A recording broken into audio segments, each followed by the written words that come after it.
You know, in my line of work, sometimes I not only come across an awesome caravan, but also an awesome tow vehicle. That is what we have here. In fact, behind me, we have a pretty sensational rig. It's the Deluxe Riptide Off-Road. It's a 22-footer being towed by an Isuzu S300 truck, and it all belongs to my new friends, Brodie and Heidi. So let's say hello and take a good look through the Deluxe. My name's Heidi and I'm from New South Wales South Coast, and we have Trip on Wheels. And this is? Yeah, I'm Brodie Risco, just a carpenter from the South Coast, I suppose. We like Deluxe because we like the build and the quality, and we like that everything's made sort of in the same area. Yeah. And the layout, probably the layout. The team from Deluxe were really accommodating to how we wanted the bunks at the rear, middle bathroom and shower, and the kitchen, and then the main bed sort of at the front of the van. North, south, any extras we wanted, they just accommodated for and went above and beyond with us. My favourite feature in this caravan would, I think, TerraGlide suspension and the Enerdrive system. Yeah, it's a good system.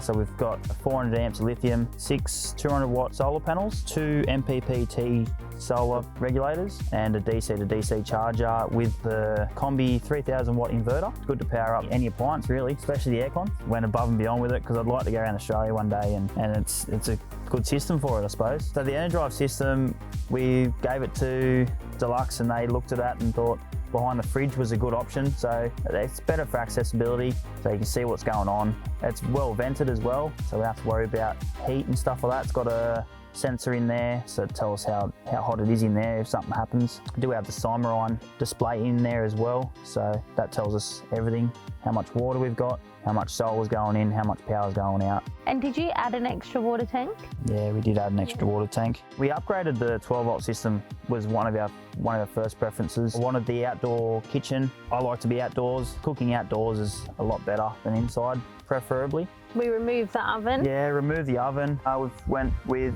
the TerraGlide suspension, so we went that way just for suspension-wise, good clearance. The levelling side of things was a big priority, is why we picked them. So we took the sink out of the external kitchen, really just because we've got a sink inside. Didn't want to lose the whole tunnel boot. Another feature we added is we went for the split windows instead of the big main windows, just for privacy and security reasons. So in the night we hope we can pull one up and have the top one open. We also put Sirocco fans as an extra in all the bunks and one at the main bed, which I think comes as standard. I'm towing this van with Isuzu S300.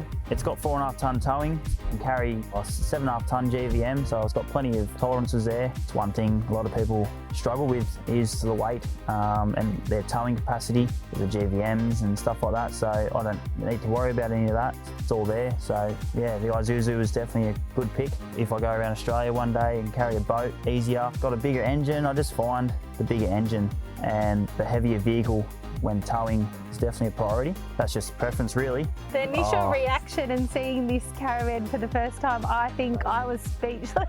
I was just shocked how big it is, Yeah. really. Yeah, so the length and just how tall it is, the clearance it's got. We got update progress shots and videos throughout the whole build, got to choose all the colours, and it really is personalised to our needs and what our dream caravan build is. We're going to take it down to along the Murray River this weekend and do a few nights there by the river, have a campfire, trial out the outdoor kitchen and all the accessories inside, and then we hope to do a bit of a shakedown trip, and then we hope to do a bigger trip at the end of the year. So I'm a registered nurse and Brodie is a carpenter, so at the moment we're part-time travellers, but we do hope to go around Australia one day. That's why we've sort of got this setup happening now, so we can build it up and work out what works and what doesn't. Got the bunks, yeah. So I've got a brother with Down syndrome that we care for sometimes, so we hopefully want to take him as well. Niece and nephew as well. Yeah, niece and nephew want to come around. And the future kids one day. Yes. Yeah, just didn't want to go and buy 2 different vans, buy one and then upgrade to something like this, so just went and bit the bullet and did it in one go. So the reason we sort of have this set up and we've got the truck and we chose this van is we want to take it really off-grid and remote places. It's the reason why we've built this above and beyond, just a matter of finding the time now.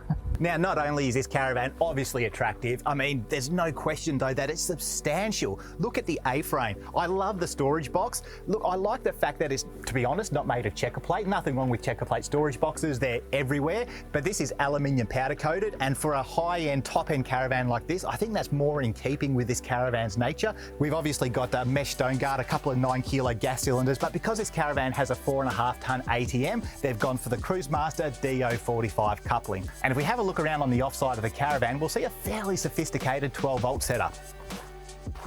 Now here, obviously, we have the 12-volt nerve centre of the caravan. It includes the inverter, your 2 MPPT solar controllers, DC to DC charger, and one of my favourite things though is the fact that yes, obviously it's vented, but it's filtered as well, which to me just makes sense. Now with this caravan, it's the first time that the Lux Caravans had ever fitted the brand new TerraGlide suspension system. Now this suspension system is really just being rolled out to the Australian RV market sort of now.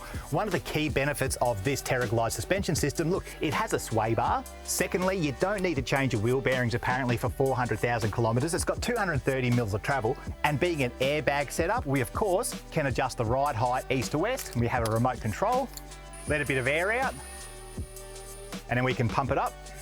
Now this is a 22-foot caravan, so there's heaps of storage on the inside, and the attention to detail in here is first class. This is a really well put together caravan, but this layout does do a couple of things a little bit differently. Most notably, we've got rear bunks stretching the width of the caravan rather than running sort of north-south. Not only is that a fantastic space saver, it allows for this split bathroom layout, which is a layout that I particularly like. But in the kids' bedroom, not only does each bunk have its own fan, USB charging point, but there's heaps of cupboard storage space as well. In fact, probably more than what you would find on vans of comparable size. And a couple of concertina doors for bathroom privacy. And it's just a small point really, but I like the way this caravan has all the switches and all the displays centralised in one overhead locker. Now and again, you do see some of these things mounted to the wall of the caravan, but I always think that that approach just makes the caravan look cluttered. So by placing everything in the one place, makes the caravan look much neater. Now this caravan really isn't lacking anything, and that's no surprise because after all, Heidi and